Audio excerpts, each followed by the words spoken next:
Good morning, guys. I am making my trip out to Fort Wayne, Indiana to meet up with the manager of the lab at Blackstone Labs.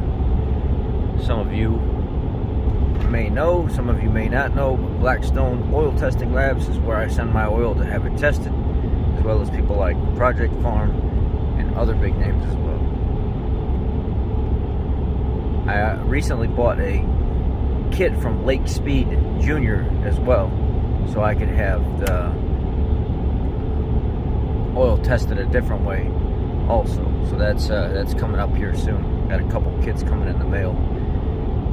We are on Interstate 30 East. We are about 2 hours from our destination. Yep, it's a 3 hour and 15-minute drive total.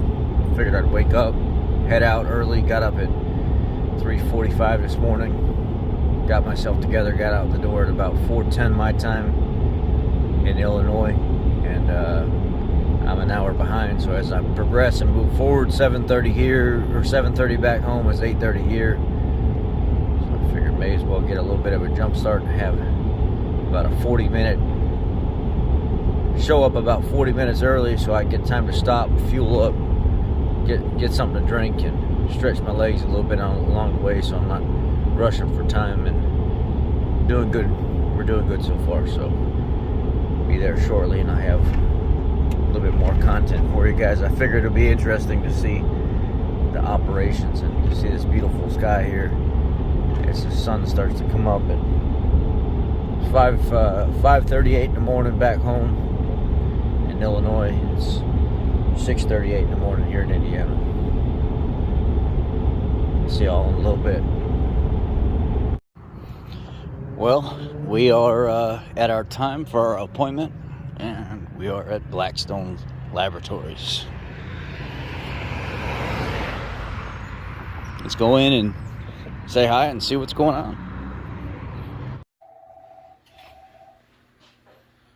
Good morning. Thank you for calling Blackstone Laboratories. This is Jason. How can I help you? Wolf's Head. That's some of the diesel oil I just sent in too. Good. How can I help you? It's pretty cool, guys.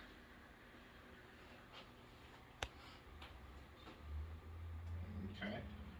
Well, she's out of the office right now. Her name's Chris. This was the thing that you'd clip onto the top of the can, right? When you'd open it, and then you would puncture it, and then like a little pour spout. Pour spout out of it. I found that at that estate sale as well. Oh, that's cool. Yeah. This is where all the samples and everything come in and kind of get sorted. Runs. So a run is 36 samples. So everything is kind of sorted here, and then you figure out where it all needs to go. Like you said, depending what the sample is. Aviation stuff, industrial stuff. What testing it needs. Right. And we do some high priority samples. If something's overnight, it gets priority. Right. So they'll build a hot run for the So you guys definitely have a sorting system to keep everything accountable and stuff like that. Absolutely. You know, we get a lot of samples. I'm sure I see them all over the place. I think it's done by shipping label anymore. So they scan the shipping label, then a barcode goes on the slip. I noticed, is that right, Maggie? Is that a...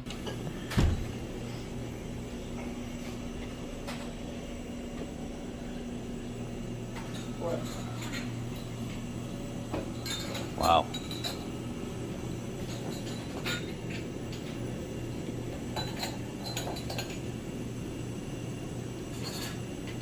So what is this doing here? This is an ICP spectrometer. Okay. This is where the elemental readings come from. Oh. So we measure parts per million. Very nice. Different elements. We have 3 of these machines. One next door, same thing. This is the newest of the bunch. So that will go in there, and it will pull out of the sample, and then pull it into the machine to be tested? Yeah, I'll show you how the samples are set up, and then we can circle back to this. Okay. They are cool. They're kind of the bread and butter. That's what I think. So you're seeing the additive elements and where that is in these samples. Nice.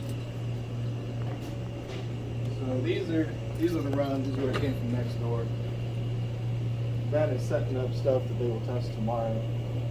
So we dole out oil for 3 of the tests here: the viscosity, the spec, and then the insolubles test. This is like the CST and sus viscosity stuff.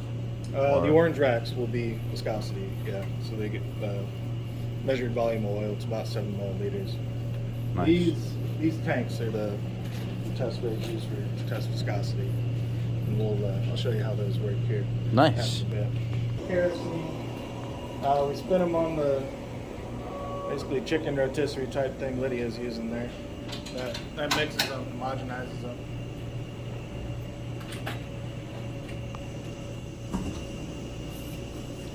No pressure, Lydia.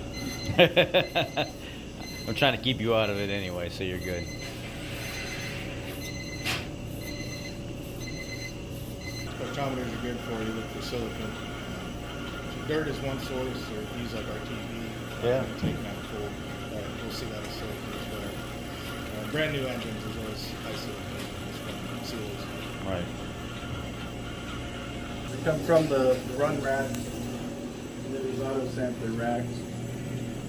This is just a sophisticated way of, automated way of feeding sample into the spectrometer. It's really cool though. They're nice. Yeah, it's fairly passive if it runs well, which is nice. It's not something you're actively working on all the time or having to babysit. So it's called a peristaltic pump. It's just a bunch of rollers with an arm. Pushes on the tubing, so it moves a little slug of the sample from we call it the stinger, the sample probe, Right.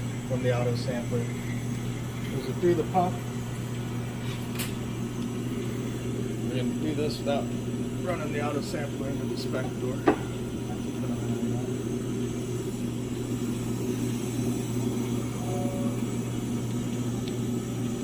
Dude, it's so cool.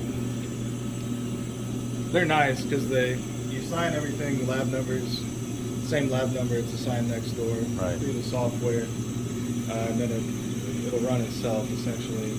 We run checks every dozen samples. You run a blank and then a known quantity. That'll be like a check standard. It verifies calibration and just is it spitting out the numbers that it should be. Right. You can't produce an accurate result within a given tolerance window. So from there, come through the pump. The component here, it's called a nebulizer. So there's pressurized argon gas coming in through here. There's a little quartz disc, a little hole in the middle, Right. and a metal rod. It's like a 1/3 of a millimeter inner diameter. And the sample's introduced into that pressurized argon stream. It breaks it into little droplets. It's like a carburetor. Right. Same principle, I guess. Wow. So what you see there is atomized, looks like fog, but that's atomized sample. And from there, the nebulizer pressure forces it up into the torch assembly. So this is these are inductively coupled plasma. So we burn argon gas as a plasma. It's like a welding arc or a plasma torch. It's like 10,000 degrees Celsius. Right. That's done with an induction coil. You ever seen? I've seen them to like heat up bolts. Yeah. It's a coil. Right. Same thing, but in this case we're burning argon gas as plasma instead of heating up the bolts. Yeah, that's super cool, man. It's the bolt buster, or what do they call it? The bolt busters that we have at Same concept. Same concept, yeah. Right. Radio frequency oscillator that generates plasma. So the brighter inner part there is called the bullet. So that's the actual sample being introduced into the plasma stream. Oh, so the darker portion in the center. Yeah, the bright center light there. It's about like this. So the plasma sits in this portion of the torch assembly. It gets introduced. The sample goes up through the injector rod, this narrow inner taper. You can it's hard to see through the window, but that's what's actually in there. Yeah, I see. Yeah, you can see it now that you put that there. It's clear where it's coming from. There's two lines. These are shielding gas. There's coolant gas that keeps the plasma off the outer shield, and then it's called auxiliary gas. It dictates where the base of the plasma is. Right. Without those, the torch would be turned to a big melted pile of glass in a few seconds. You'd be making Which happens occasionally if you get a line failure or something. Yeah. We have this set up called radial configuration. So there's a camera, a series of mirrors that's looking this way at the plasma stream. So it's taking a reading just above the top of the outer shield. That's where it's looking for elements. Right.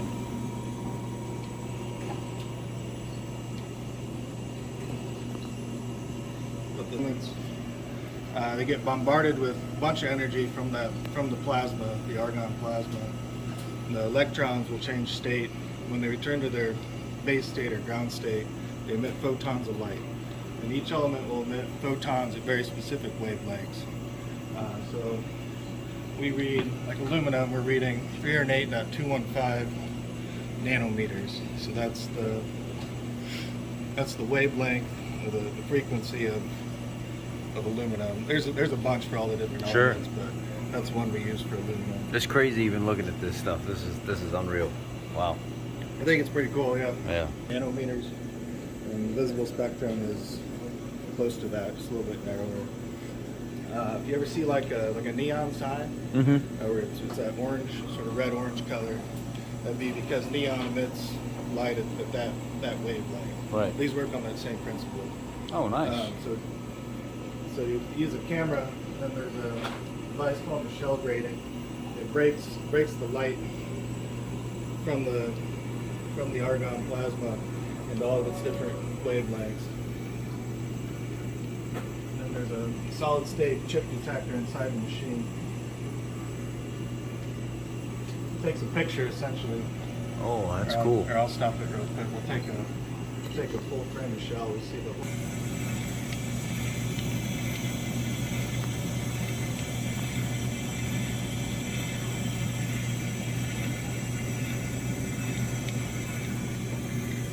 Eliminates carryover. If you just went from sample to sample to sample, Contaminate. stuff in the one before would carry into the next one.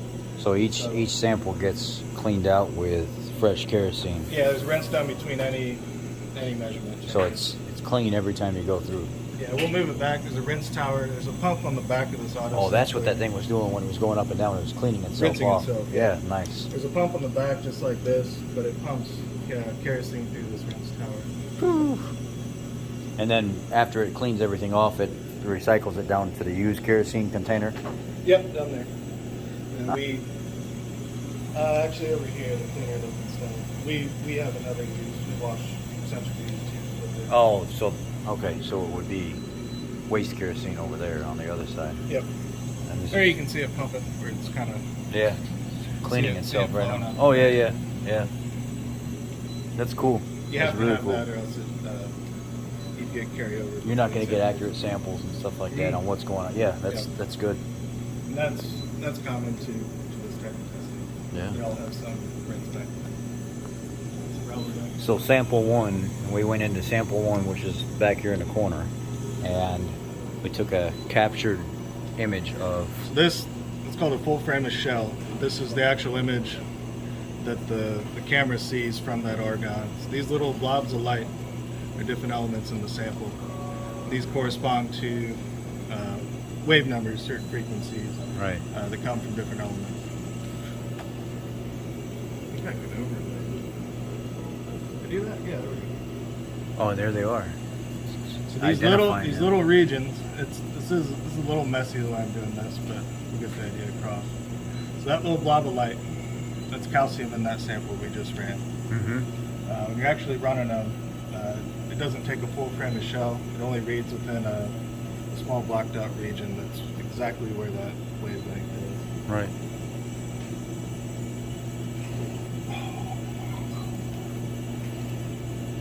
Calcium in that sample. It's only as smart as you make it. Right. So in this case, it's reading raw counts. So for that sample there, we got about quite a bit, 104 million, 105 million counts for element calcium. That's a meaningless number without telling it what a known quantity is. Right. So we calibrate, we do a blank, so a 0, since sample has none of the 20 elements, and then we make standards that have a known quantity of all 20. So that gives it a known blank and a known quantity. Right. So you get a calibration curve, and the intensity response from a sample for each element is plotted somewhere along that curve. That's where you get your permeability from. Nice. And that applies to any of the 20 elements we read. I think these will do 72 elements, so there's a bunch of we don't use it for. Right. You can do sulfur. These are used in water labs as well.